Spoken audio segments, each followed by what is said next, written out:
આપ સર્વોને હેતપૂર્વક જય શ્રી સ્વામિનારાયણ। આજની સત્સંગ કથા વાર્તા નિજ મંદિર સાવરકુંડલા। પવિત્ર માસ વિશેષ।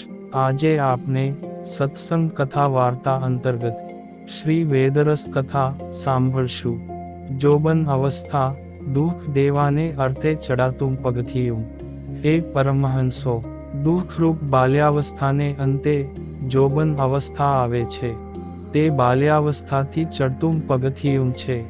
તે પણ અવસ્થા ઉત્તમ નથી, કારણ જે સંસાર સમુદ્રમાં પડવાને અર્થે અધિક દુઃખદાયક છે।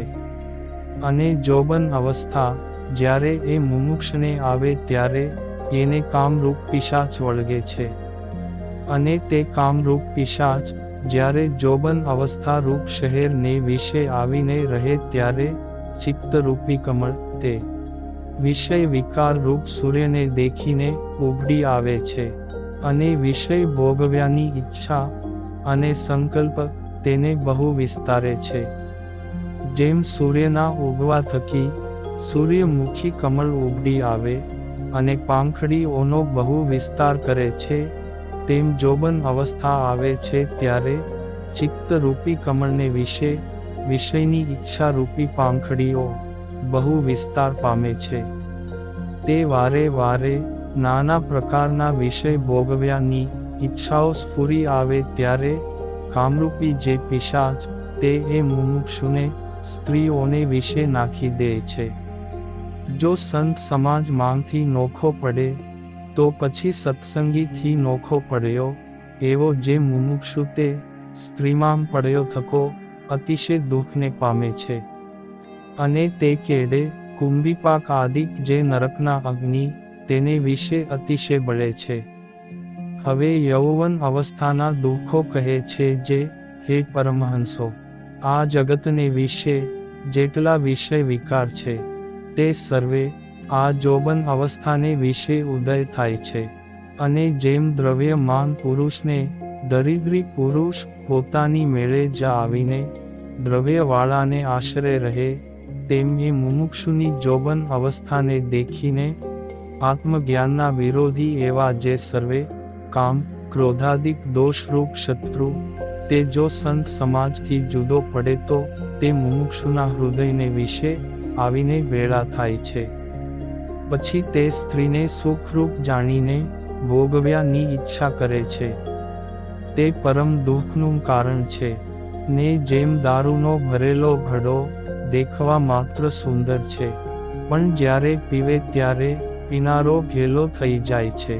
ને તે ઘેલછાએ કરીને દીન થઈ જાય, ને અતિશય બેહાલ થાય, ને ફજેત થકો નિરાદરને પામે।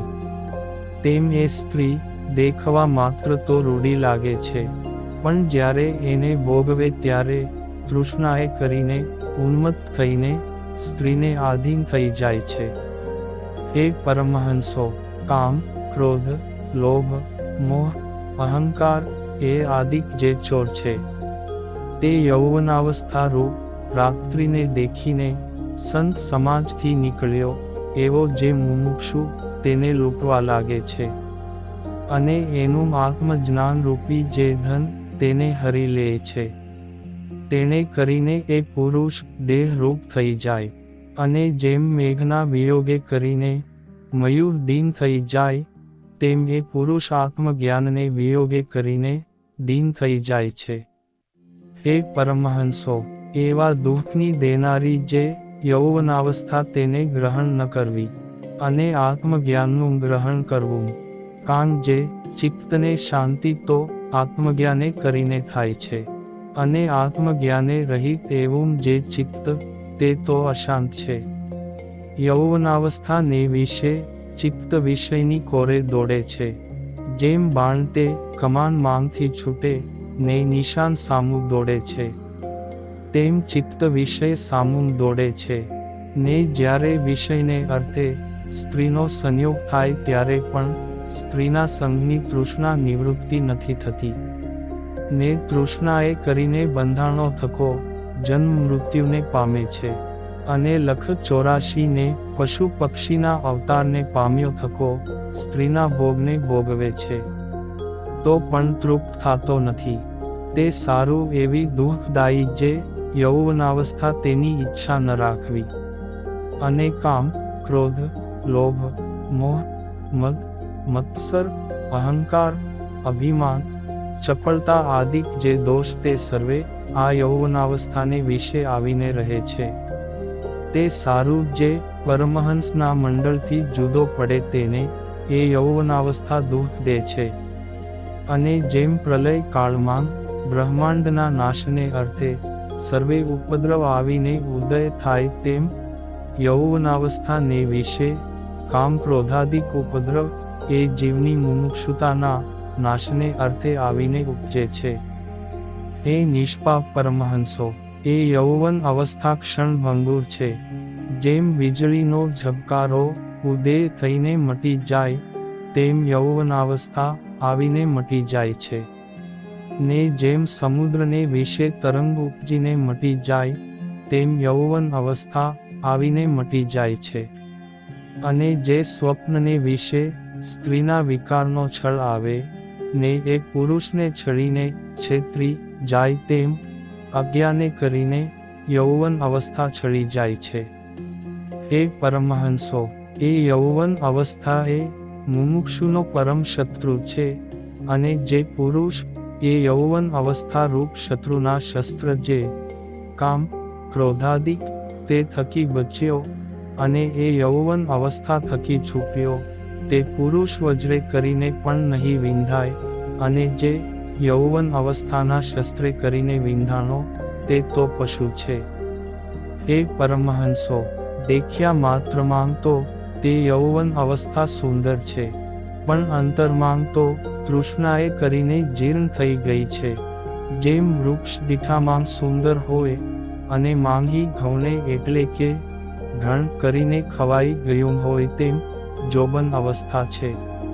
અને જે સ્ત્રી દ્રવ્યાદિક ભોગ સારું યત્ન કરે તે પણ નાશવંત છે ને વિચાર વિના સુંદર લાગે છે. અને જ્યારે એનો વિયોગ થાય ત્યારે અતિશય દુઃખ થાય છે. તે માટે એ ભોગોને વિશે તૃષ્ણાએ કરીને મૂર્ખ પુરુષ તે પ્રસન્ન થાય છે. હે પરમહંસો, જે પુરુષ જોબન અવસ્થાએ કરીને ઉન્મત્ત થયો તેને શાંતિ નથી થતી. અંતરને વિશે સદાય સ્ત્રીની તૃષ્ણા રહે છે અને એનું ચિત્ત સ્ત્રીને વિશે જ આસક્ત થાય છે. અને જ્યારે જે સારી સ્ત્રીનો વિયોગ થાય ત્યારે તેને સંભાળીને બળ્યા કરે છે. જેમ વનનો વૃક્ષ અગ્નિએ કરીને બળતો રહે તેમ જોબન અવસ્થાને વિશે રૂઢી સ્ત્રીના વિયોગે કરીને એ પુરુષ બળતો રહે છે. અને જેમ મદોન્મત્ત હાથી સાંકળે કરીને જ્યારે બંધાય ત્યારે સ્થિર રહે ને ક્યાંય જઈ શકતો નથી, તેમ કામરૂપ હાથી જે જોબન અવસ્થારૂપ સાંકળે કરીને બંધાણો થકો સ્ત્રીની સ્મૃતિએ સહિત ચિત્તરૂપી સ્થાનકને વિશે સદાકાળ રહે છે. હે નિષ્પાપ પરમહંસો, એ જોબન અવસ્થારૂપ નદી છે. તેને વિશે સ્ત્રીની ઈચ્છારૂપ અનેક તરંગ ઉઠે છે અને કોઈ દહાડે પણ એ તરંગોની શાંતિ નથી થતી. અને આ જોબન અવસ્થા બહુ દુષ્ટ છે. શા સારું જે કોઈક પુરુષ મોટો બુદ્ધિવાન હોય ને તેની બુદ્ધિ સદા નિર્મળ રહેતી હોય અને પ્રસન્ન હોય અને શમ દમ વૈરાગ્ય વિવેકાદિક ગુણે કરીને સંપન્ન હોય અને તેને જોબન અવસ્થા આવે ત્યારે તેની બુદ્ધિ પણ મલિન થઈ જાય છે. તે સારું એ જોબન અવસ્થા અતિશય દુષ્ટ છે. અને જેમ મોટી નદી હોય ને તેનું જળ નિર્મળ હોય ને જ્યારે વર્ષા ઋતુ આવે ત્યારે તે પણ મલિન થઈ જાય છે, તેમ જે સંતના સમાજથી નોખો પડે તેની બુદ્ધિ જોબન અવસ્થાને વિશે મલિન થઈ જાય છે. હે નિષ્કલંક પરમહંસો, આ શરીર રૂપી વૃક્ષ છે. તેને વિશે જોબન અવસ્થા રૂપ વેલી પ્રગટ થાય અને જ્યારે તે વેલી પુષ્ટ થાય ત્યારે તેની ઉપર ચિત્તરૂપી ભમરો આવીને બેસે અને તૃષ્ણા રૂપી તેની સુગંધીએ કરીને ચિત્તરૂપી ભમરો મદોન્મત્ત થાય છે. અને આત્મજ્ઞાન સંબંધી વિચારને ભૂલી જાય છે. અને જેમ વાયુ ચાલે ત્યારે સૂકા ખડને ઉખેડીને લઈ જાય છે, રહેવા નથી દેતો, તેમ જ્યારે જોબન અવસ્થા વૈરાગ્ય, ઉપરતી, તિતિક્ષા, સંતોષ, શ્રદ્ધા, દયા ઇત્યાદિ ગુણનો અભાવ કરે છે. અને દુઃખરૂપી કમળને જોબન અવસ્થા સૂર્યરૂપ છે. શા સારું જે જોબન અવસ્થાનો ઉદય થયે સતે એ જીવને દુઃખ દેવાને અર્થે સર્વે સંસ્કૃતિ રૂપી કમળ પ્રફુલ્લિત થઈ આવે છે. તે સારું સર્વે દુઃખનું મૂળ જોબન અવસ્થા છે. અને જેમ સૂર્યનો ઉદય થયે સતે સૂર્યમુખી કમળ ઉગડી આવે છે, તેમ જોબન અવસ્થા રૂપી સૂર્યને દેખીને ચિત્ત રૂપી કમળ તે સંસ્કૃતિ રૂપી પાંખડીઓએ સહિત અને સંસાર રૂપી સુગંધીએ સહિત અને તૃષ્ણા રૂપી ભમરાએ સહિત ઉગડી આવે છે. ને સંસાર રૂપી રાત્રિ છે, તેને જોબન અવસ્થા ચંદ્રમાની પેઠે પ્રકાશે છે.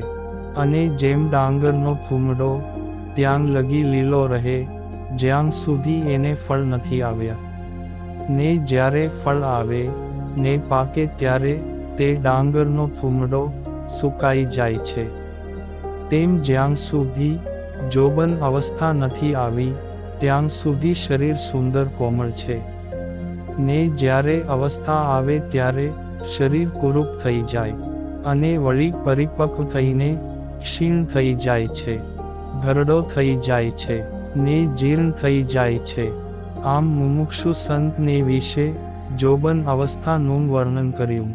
અને હવે પછીની કથા વાર્તા આપને આગળના ભાગમાં સાંભળશું. અત્યારે આપ સર્વોને ભાવથી જય શ્રી સ્વામિનારાયણ.